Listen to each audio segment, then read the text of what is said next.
There are moments that divide life into before and after. For me, that moment came on what should have been an ordinary Tuesday morning in March 2024. My name is Thaddeus Morrison, and I died for 12 minutes. But those 12 minutes showed me more about life, death, and our purpose than my previous 42 years on Earth combined. I've spent the last 3 months debating whether to share this story, not because I'm afraid people won't believe me, though I know many won't, but because the experience feels so sacred that putting it into words seems almost impossible. How do you describe colors to someone who's never seen them? How do you explain music to someone who's never heard a sound? That's the challenge I face in sharing what happened to me that morning. But I've come to realize that this story isn't mine to keep. It's meant to be shared, even if my words can only capture a fraction of what I experienced. Before I tell you about my death, let me tell you about my life. I'm the head basketball coach at Springfield High School, a position I've held for the past 15 years. It's not just a job to me, it's a calling. Every day, I work with young people at a crucial point in their lives, helping them develop not just as athletes, but as human beings. At least, that's how I see it now.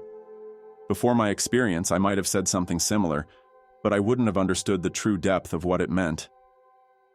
Springfield High sits on the outskirts of town, a brick and steel structure that's been educating local kids since 1962. The gym where I nearly died has been my second home for all these years. Its wooden floors, slightly scuffed from countless games and practices, have witnessed thousands of victories and defeats, both athletic and personal. The smell of that gym, a mixture of polish, sweat, and rubber, is as familiar to me as the scent of my own home. My morning routine had been the same for over a decade. I'd arrive at the school by 5:30 a.m., a full 2 hours before any other staff members would show up. The pre-dawn darkness and empty hallways provided a kind of peace I couldn't find anywhere else. I'd unlock the gym, flip on just enough lights to work by, and head to the weight room. Those early morning workouts were my way of centering myself before facing the challenges of the day. That particular Tuesday started like any other. I remember the date clearly, March 12th, 2024. The night before, our team had secured a spot in the state championships, a victory that should have had me walking on air. Instead, I felt a strange heaviness that morning, an inexplicable sense that something was different. Looking back, I wonder if some part of me knew what was coming. The weight room at Springfield High isn't anything fancy. It's a converted storage space, about 30 feet by 40 feet, with mirrors along one wall and motivational posters on the others. The equipment is basic but well maintained. Several bench press stations, squat racks, and a collection of free weights that I've gradually built up over the years through fundraisers and donations. The room tells its own story through the layers of paint on the walls, the worn spots on the rubber flooring, and the slight rust around the bases of the older machines. I had my usual pre-workout protein shake in my hand, banana, peanut butter, and vanilla protein powder, the same combination I'd been drinking for years. As I set it down on the bench, I noticed how the early morning light was just beginning to peek through the high windows, creating long shadows across the floor. There was something almost ethereal about the way the light played across the metal of the weights, but I didn't give it much thought at the time. My workout routine that morning was nothing special, a standard push day focusing on chest, shoulders, and triceps. I'd already completed my warm-up sets when I loaded the bar for bench press. 2 45-pound plates on each side plus the 45-pound bar, 225 pounds total. It was a weight I'd lifted hundreds of times before, nothing close to my maximum. In fact, just the week before, I'd done 5 sets of 8 reps at this weight without any trouble. The bench I chose that morning was my favorite, positioned in the corner of the room. From there, I could see the collection of team photos on the wall. 15 years worth of Springfield High basketball teams, each one special in its own way. I'd helped guide hundreds of young people through their high school years, watching them grow, struggle, and triumph. Many had gone on to college, some with athletic scholarships, others pursuing different dreams. I kept in touch with quite a few of them, proud to see the adults they'd become. As I positioned myself under the bar, I went through my usual mental checklist: feet planted firmly, shoulders retracted, proper arch in my back. Everything felt normal, except for that lingering sense of something being off. I should have listened to that feeling, but like many people who've spent years in a gym, I'd developed a certain confidence, some might call it overconfidence, in my abilities. The first rep went up smoothly, so did the second and third. It was on the fourth rep that everything changed. Later, the doctors would tell me that what happened was a combination of factors: a slight muscle tear that had been developing over time, the morning timing when the body isn't at its strongest, and perhaps a touch of dehydration. But in that moment, all I knew was that something was terribly wrong. I felt it first in my left shoulder, a sudden sharp pain that shot down my arm. My form collapsed instantly, and the weight, which had felt manageable just seconds before, became an immovable mass. The bar began to descend, and despite every ounce of strength I tried to summon, I couldn't stop it. Time seemed to slow down in those moments. I could see the bar inching closer to my chest, could feel my arms trembling with the effort to hold it back, could hear my own heartbeat pounding in my ears. In all my years of lifting weights, I'd never failed to rack a weight safely. I taught countless students about proper safety procedures, always emphasizing the importance of using a spotter for bench press. Do as I say, not as I do. Isn't that the old saying? That morning, I broke my own cardinal rule, and I was about to pay the price. The impact when the bar hit my chest was unlike anything I'd ever experienced. There was a distinct cracking sound, my ribs giving way under the weight, but the sound seemed distant, almost theoretical, compared to the explosion of pain that followed. The bar continued to press down, forcing the air from my lungs. I tried to call for help, but no sound came out. I attempted to roll the bar down my body, another safety technique I'd taught countless times, but the angle was wrong, and my strength was fading fast. In those moments, as the pressure on my chest increased and my vision began to blur, my thoughts weren't what you might expect. I wasn't seeing my life flash before my eyes or thinking about all the things I'd left undone. Instead, I found myself thinking about my team. We had practice scheduled for that afternoon, preparation for the state championships. Who would run practice if I couldn't? Who would make sure Tommy, our point guard, didn't overwork his injured ankle? Who would remember that Sarah needed extra encouragement before big games to manage her anxiety? The fluorescent lights above me began to fade, their harsh glare softening into a strange, pulsing glow. The pain, which had been so intense moments before, began to feel distant, as if it belonged to someone else. I could feel my consciousness slipping away, like water running through my fingers. My last coherent thought was a simple prayer. God, help me. What happened next would change not just my life, but my entire understanding of existence itself. But before I can tell you about my journey beyond death, you need to understand who I was before it happened. Because the person who died that morning under 225 pounds of iron was very different from the person who came back. I was raised in a moderately religious household, the kind that went to church on Christmas and Easter, said grace before meals, and generally believed in God but didn't think about it too deeply. My faith was comfortable but not challenging, like an old sweater you wear out of habit rather than conviction. I believed in heaven in an abstract way, the same way you might believe in the existence of distant galaxies, real but not particularly relevant to daily life. My real religion was basketball. From the time I could walk, I was drawn to the game.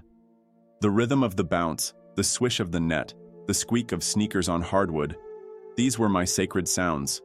I played through high school and college, not star material, but solid enough to earn a spot on the team. When a knee injury ended my playing career during my junior year of college, coaching seemed like the natural next step. Teaching and coaching became my way of staying connected to the game I loved.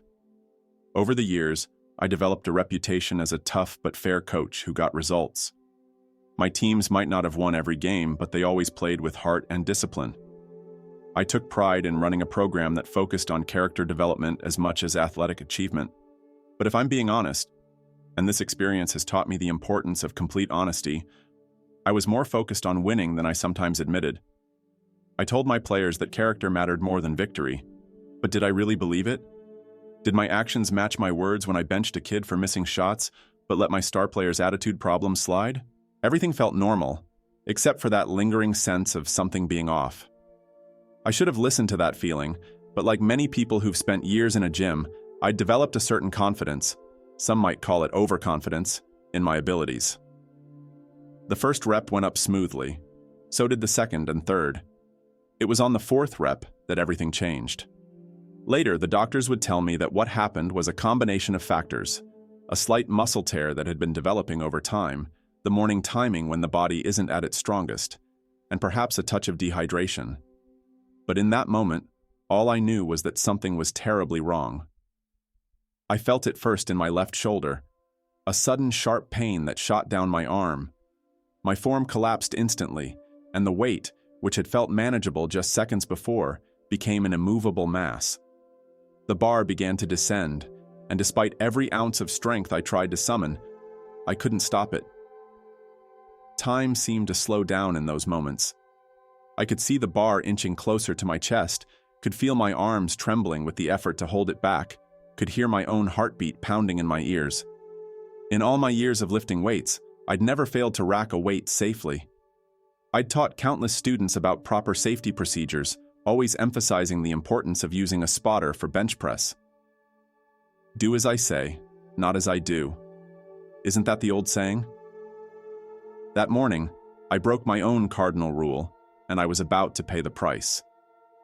The impact when the bar hit my chest was unlike anything I'd ever experienced.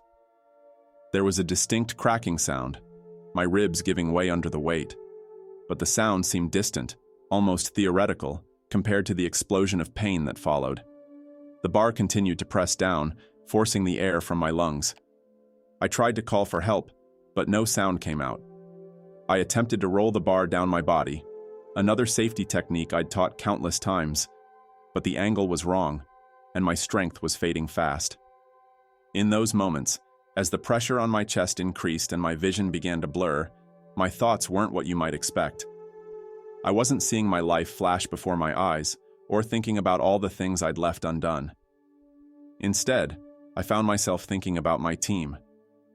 We had practice scheduled for that afternoon, preparation for the state championships. Who would run practice if I couldn't? Who would make sure Tommy, our point guard, didn't overwork his injured ankle? Who would remember that Sarah needed extra encouragement before big games to manage her anxiety? The fluorescent lights above me began to fade, their harsh glare softening into a strange, pulsing glow. The pain, which had been so intense moments before, began to feel distant, as if it belonged to someone else. I could feel my consciousness slipping away, like water running through my fingers. My last coherent thought was a simple prayer: God, help me. What happened next would change not just my life, but my entire understanding of existence itself. But before I can tell you about my journey beyond death, you need to understand who I was before it happened. Because the person who died that morning under 225 pounds of iron was very different from the person who came back. I was raised in a moderately religious household, the kind that went to church on Christmas and Easter, said grace before meals, and generally believed in God but didn't think about it too deeply. My faith was comfortable, but not challenging, like an old sweater you wear out of habit rather than conviction. I believed in heaven in an abstract way, the same way you might believe in the existence of distant galaxies, real, but not particularly relevant to daily life. My real religion was basketball. From the time I could walk, I was drawn to the game. The rhythm of the bounce, the swish of the net, the squeak of sneakers on hardwood, these were my sacred sounds. I played through high school and college, not star material but solid enough to earn a spot on the team. When a knee injury ended my playing career during my junior year of college, coaching seemed like the natural next step. Teaching and coaching became my way of staying connected to the game I loved. Over the years, I developed a reputation as a tough but fair coach who got results. My teams might not have won every game, but they always played with heart and discipline. I took pride in running a program that focused on character development as much as athletic achievement. But if I'm being honest, and this experience has taught me the importance of complete honesty, I was more focused on winning than I sometimes admitted. I told my players that character mattered more than victory. But did I really believe it? Did my actions match my words when I benched a kid for missing shots but let my star player's attitude problems slide? These were questions I hadn't forced myself to confront before that morning in March. I was married once briefly, in my early 30s. It ended amicably enough. We simply wanted different things from life. She wanted a family, a home filled with children's laughter.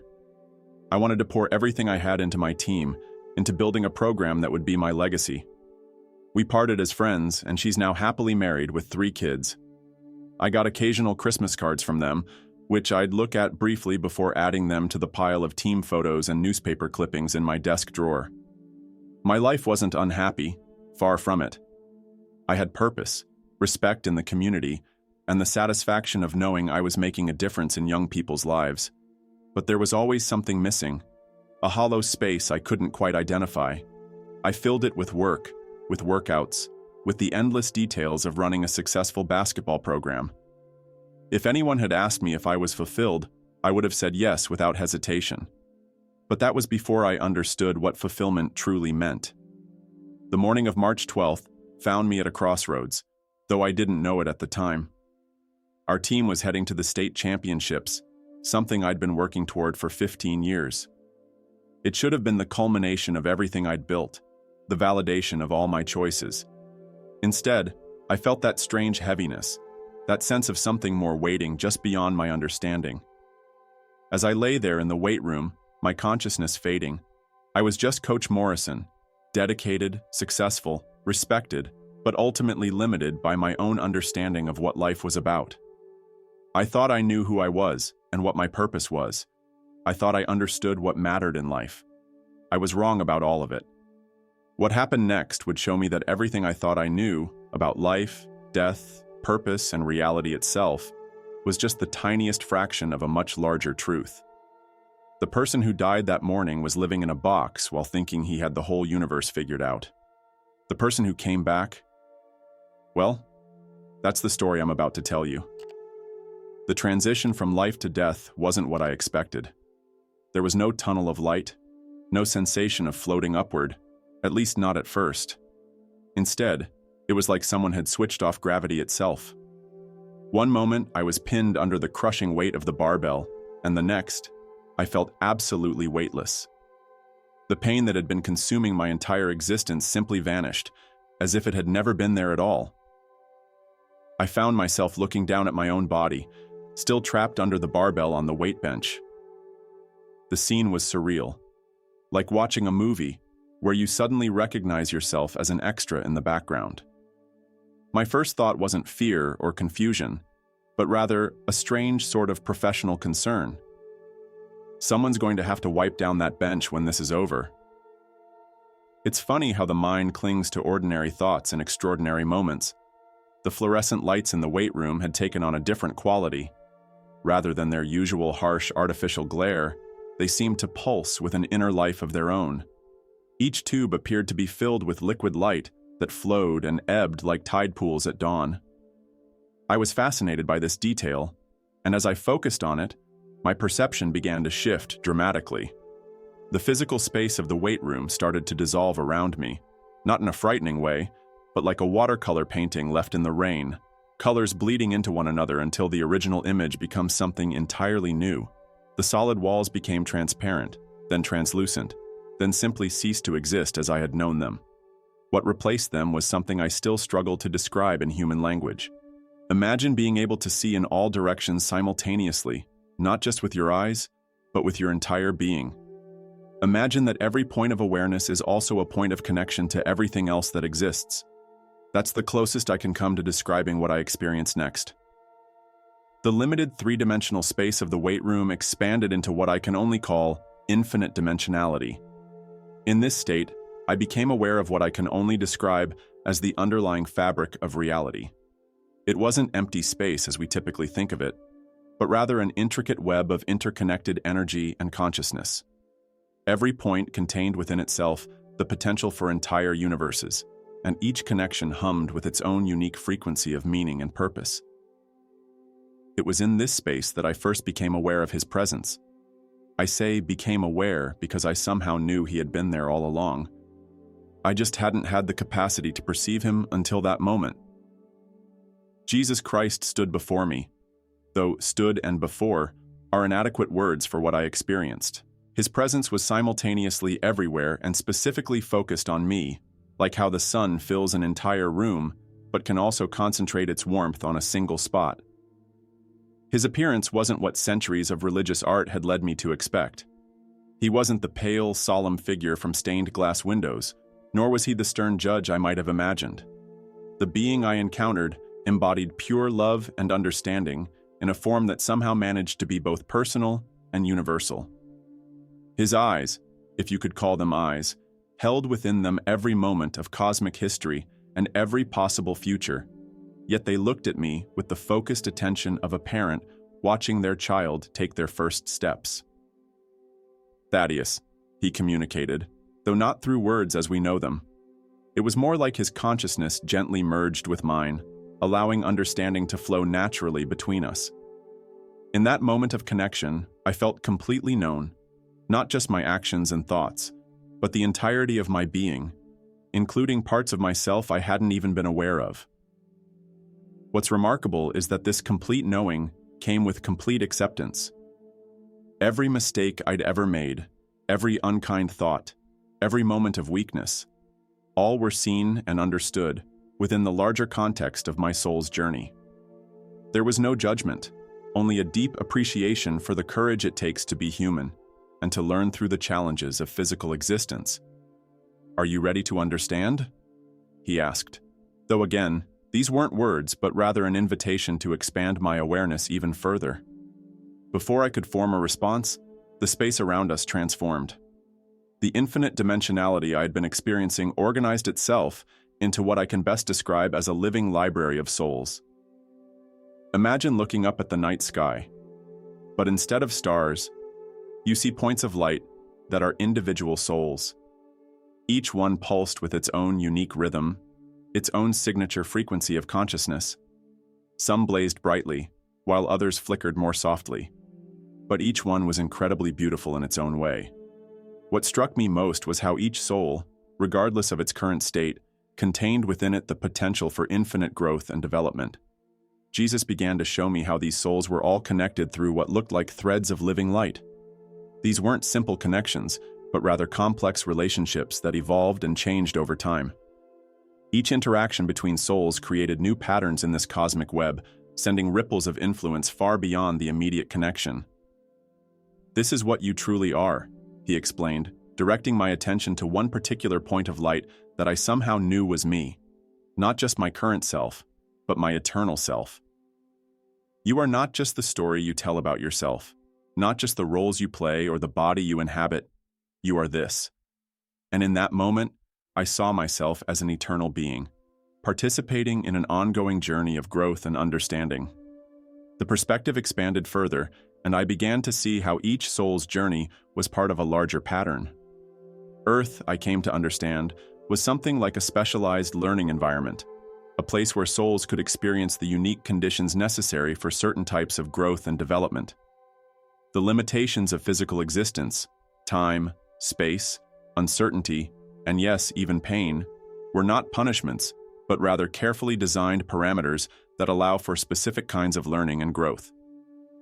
Jesus showed me how the physical universe itself is a kind of technology, a vast, intricate system designed to facilitate the evolution of consciousness. The Big Bang, the formation of galaxies, the development of life on Earth, all of it was purposeful, creating the conditions necessary for souls to experience separation from their source and then find their way back through their own choices and growth. What we think of as physical reality, I saw, is actually more like a shared dream or simulation that we all agree to participate in for the purpose of growth. The solid matter we experience is more like frozen consciousness, slowed down to such a degree that it appears solid and separate, allowing us to have the experience of individuality and free will. Then Jesus showed me something that completely transformed my understanding of time. From this higher perspective, I could see that all moments exist simultaneously. Past, present, and future are more like locations in space that we can visit, rather than a linear progression. What we experience as time is actually our consciousness moving through these different locations in a particular order, like reading a book one page at a time, even though all the pages exist at once. This understanding of time explained so many things: how prayer works, how inspiration comes to us, how connections between people transcend physical distance and even death. When you pray for someone in their past, you are actually connecting with them in that moment, which continues to exist. When you feel inspired by someone who lived centuries ago, you are making a real connection across what we perceive as time. Jesus then directed my attention to what appeared to be darker areas in the web of souls, places where the light seemed to struggle to shine through. These are not failures, he explained, but opportunities for the greatest growth. I saw how what we perceive as evil or darkness is really just consciousness at different stages of awakening to its true nature. Even the souls that appeared the darkest still contained within them the full potential for light. They were just at a different point in their journey. This led to one of the most profound revelations of my experience. Jesus showed me how every challenging situation, every difficult person, every painful experience is actually an opportunity for souls to help each other grow. The soul who plays the role of the challenger is offering a gift to others, though often at great cost to their own temporary experience of peace and light. I saw how souls actually planned together before incarnating, agreeing to play certain roles in each other's lives for the purpose of mutual growth. The person who breaks your heart might be one of your closest soul friends, agreeing to play that difficult role to help you learn about forgiveness and self-love. The parent who fails to provide the love you needed might be helping you develop inner strength and the capacity to give what you didn't receive. Jesus showed me specific moments from my own life from this higher perspective. I saw the soul agreements behind my failed marriage, how both my ex-wife and I had planned this experience to learn specific lessons about love, attachment, and letting go. I saw how my knee injury in college, which I had always seen as a cruel twist of fate, was actually a carefully chosen catalyst for my transition into coaching, where I could affect more lives than I ever could have as a player. But perhaps the most extraordinary part of what Jesus showed me was the true purpose of Earth itself. Our planet, I came to understand, is not just a random rock in space that happened to develop life. It is more like a carefully designed school or training ground created specifically for souls to learn certain lessons that can only be learned under these exact conditions. The physical limitations of earthly life, the fact that we can't immediately manifest our thoughts, that we have to work with and through physical matter, that we experience time as linear, that we can't directly perceive others' thoughts and feelings. All of these are intentional aspects of the Earth School's design. These limitations create the perfect conditions for souls to develop certain qualities that can only be developed through challenge and temporary separation from our full awareness of our divine nature. I saw how Earth is actually a sort of advanced learning environment in the greater spiritual universe. Souls choose to come here precisely because it is challenging, precisely because we forget our true nature when we incarnate. This forgetting creates the conditions necessary for genuine choice, for authentic growth, for the kind of love that can only develop when we don't have absolute certainty about the existence of spirit. Jesus showed me how every aspect of physical reality serves this purpose. The way light takes time to travel through space, the way matter appears solid and separate, the way we experience time as linear, all of these are like the rules of an incredibly sophisticated virtual reality system designed to facilitate soul growth. Even the seemingly random or cruel aspects of nature, disasters, diseases, the fact that living things must consume other living things to survive, are part of this intricate design, creating conditions that force souls to grapple with difficult choices and develop deeper understanding. I was shown how the entire universe is conscious and alive, just in ways that our physical senses aren't designed to perceive. Every atom, every particle is actually a point of consciousness, playing its role in this grand learning environment. What we think of as the laws of physics are really more like the agreed-upon rules of engagement for this particular learning experience. Then Jesus showed me something that nearly overwhelmed my consciousness with its beauty and implications. He showed me what Earth looks like from the perspective of the higher spiritual realms. Instead of just seeing the physical planet, I saw Earth as a brilliant sphere of learning opportunities, with billions of light points, souls, moving through it, each one leaving trails of experience and growth behind them, like luminescent threads in a cosmic tapestry. From this view, I could see how every life adds to the overall evolution of consciousness. Every experience, every choice, every interaction contributes to the growing complexity and beauty of this tapestry. Nothing is wasted, nothing is truly random, and nothing is without purpose. Even the smallest acts of kindness or moments of understanding send ripples through the entire fabric of Earth's spiritual ecosystem. Jesus explained that Earth is currently in a crucial phase of its development. More and more souls are beginning to awaken to their true nature while still in physical form, creating a shift in the planet's overall spiritual frequency. This awakening is causing what appears to be increased chaos and conflict on the physical plane, as old systems and beliefs that were based on a more limited understanding begin to break down. This extended moment of transition is why so many souls have chosen to incarnate at this time. The opportunity for growth is unprecedented as the veil between physical and spiritual reality becomes thinner. The challenges we face as a species, environmental, social, political, technological, are all part of this transformation process, creating opportunities for souls to make crucial choices about the direction of human consciousness. Just when I thought I couldn't possibly absorb anymore, Jesus showed me one final thing: the ultimate purpose of all this growth and learning. I saw how each soul's journey through the Earth School contributes to the evolution of consciousness itself. We are all part of a vast creative process through which the divine explores and expands its own understanding through the experiences of countless individual points of consciousness. As this understanding filled me, I felt myself beginning to shift back toward my physical form. But before the transition completed, Jesus left me with one final message. Remember, Thaddeus, that every person you meet is on this journey with you. Some may be wearing heavy disguises of fear, anger, or confusion, but beneath those temporary costumes, they are all eternal souls, learning to remember who they truly are. The return to my body was not gentle. The pain came crashing back all at once, and I found myself gasping for air as the school janitor, Mr. Peterson, was lifting the barbell off my chest. The paramedics arrived moments later, but I was already changed forever. The person they were treating was not the same person who had lost consciousness under that weight. I had seen too much, understood too much, to ever be that person again. Before my consciousness fully returned to my body, Jesus and I shared what felt like hours of deeper conversation, though it existed outside of normal time as we know it. This final dialogue would become the foundation for the profound changes that would reshape my entire life. What you've seen is only the beginning, Jesus communicated, his presence encompassing me in what I can only describe as pure, unconditional love. But understanding isn't enough. It must be lived.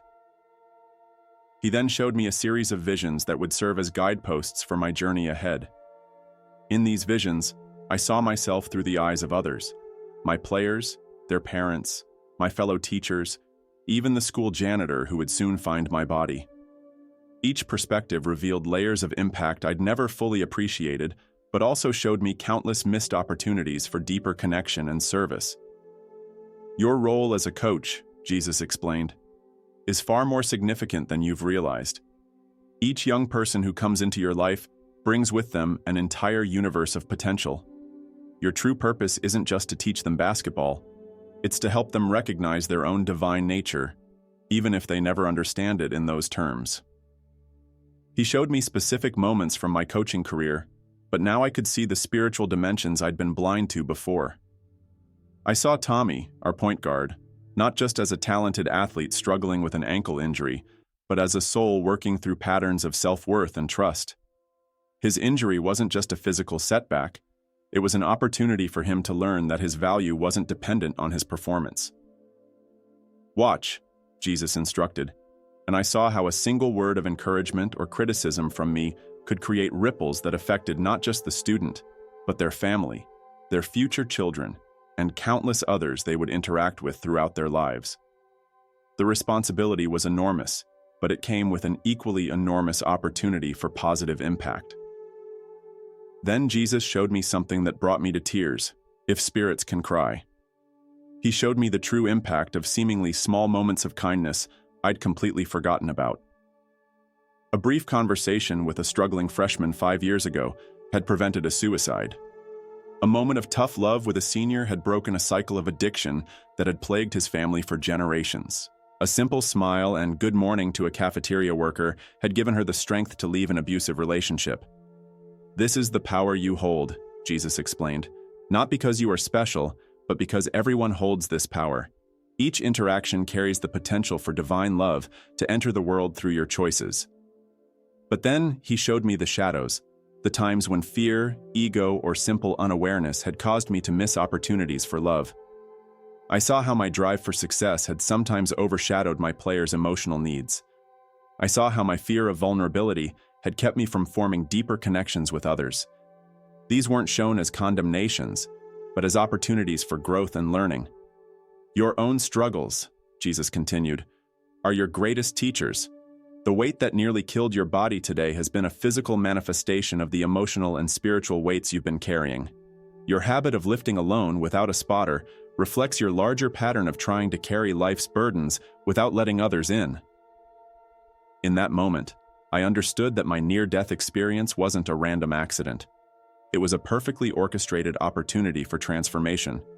The very thing that had almost killed me would become a powerful tool for teaching and connecting with others. As my consciousness began its final transition back to my body, Jesus shared one last insight that would become the cornerstone of my transformed life. "The love you've experienced here isn't something you need to search for or earn. It's what you're made of. Your only task is to let it shine through everything you do." The return to physical consciousness was like being born again, but with full awareness. The pain was excruciating. 3 broken ribs and a severely bruised sternum made every breath a reminder of my mortality. But there was something else there too, a deep sense of purpose and understanding that transcended the physical discomfort. The school janitor, Mr. Peterson, was performing chest compressions when I took my first conscious breath. The look of relief on his face is something I'll never forget. "Thank God," he kept saying. "Thank God." I wanted to tell him how right he was, how literally true those words were, but all I could manage was a weak smile. The paramedics arrived moments later, efficiently assessing my condition and preparing me for transport. As they lifted me onto the stretcher, I noticed how young one of them looked, barely older than my high school seniors. In the past, I might have seen just a rookie paramedic. Now I saw a soul choosing to serve others, learning and growing through each emergency call. The next few weeks were a crash course in patience and humility. Physical recovery forced me to depend on others in ways that would have made the old me uncomfortable. Every breath hurt, every movement was a challenge, but these limitations became opportunities to practice what I'd learned about the deeper purpose of physical challenges. My basketball team's response to my absence taught me powerful lessons about the seeds I'd been planting without realizing it. The senior players organized practices, mentored younger teammates, and maintained team discipline, not because they had to, but because they'd internalized the principles I'd been teaching them. They made it to the state championships, and though they didn't win the title, they played with a level of unity and purpose that made me prouder than any victory could have. The experience changed everything about how I approach coaching. Basketball remains important. It's still the medium through which I connect with young people, but the metrics of success have completely shifted. While we still work hard to win games, I now see each practice, each game, each interaction as an opportunity for spiritual growth and understanding. I've instituted new traditions that might seem odd to outside observers. We start each practice with a moment of silence, not prayer necessarily, but a chance for each person to connect with their deeper self. We end each session with what I call victory moments, where players share instances of teammates demonstrating character, kindness, or growth. These moments often have nothing to do with basketball, and that's precisely the point. My relationship with the weight room has also transformed. The very space that almost claimed my life has become a sanctuary of sorts. I still lift weights there every morning, but never alone now. I've turned it into a mentoring opportunity, working with small groups of students who want to learn about strength training. Every session includes discussions about inner strength, the importance of supporting others, and the wisdom of knowing our limitations. The barbell that nearly killed me remains in use. I made sure of that. It's marked with a small blue dot now, not as a warning, but as a reminder. When students ask about it, I share my story, not to frighten them, but to help them understand that our greatest challenges can become our greatest teachers. My personal life has undergone equally profound changes. The experience showed me how my fear of deep connection had been limiting not just my own growth, but the growth of others who might have benefited from closer relationship with me. I've started dating again, approaching relationships with a new understanding of their spiritual purpose. The woman I'm seeing now, a grief counselor named Sarah, has helped me find ways to share my experience with others who are struggling with questions about death and meaning. I've also reconnected with my ex-wife, not to rekindle our romance, but to heal old wounds and acknowledge the gift our brief marriage had been to both our paths. She was surprised but grateful when I thanked her for the role she'd played in my growth. Our conversations have become a testament to how understanding our soul connections can transform even the most challenging relationships. The most significant change, though, has been internal. The overwhelming love I experienced in those 12 minutes has become a constant companion, a reference point for every decision and interaction. When faced with challenges, I ask myself, what would love do here? The answer isn't always what I expect, and it's not always comfortable, but it's unfailingly wise. I've started a small discussion group that meets weekly in the school library. We call it Life's Big Questions, and it's open to students, faculty, and community members.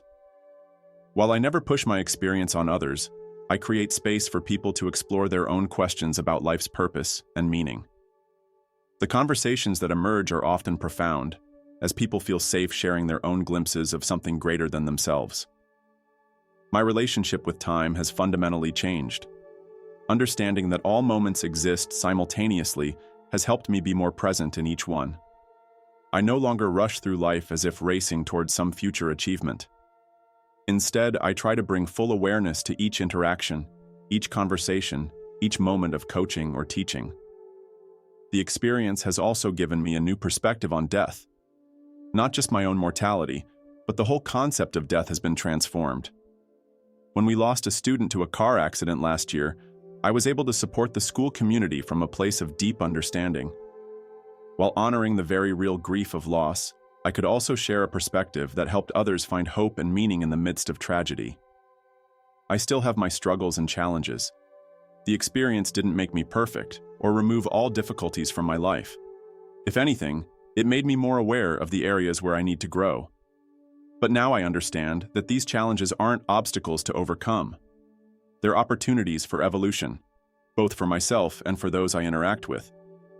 The weight room where I died still holds the early morning silence I've always loved, but now it holds something more. A tangible reminder of the thin veil between physical and spiritual reality. Every morning as I walk through those doors, I say a prayer of gratitude, not just for surviving, but for dying long enough to learn why we live.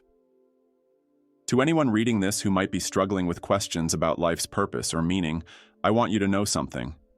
You are so much more than you realize. Your life has profound significance, not just in the obvious ways, but in countless ripples of influence you may never see. Every interaction, every choice, every moment carries the potential for divine love to enter the world through you.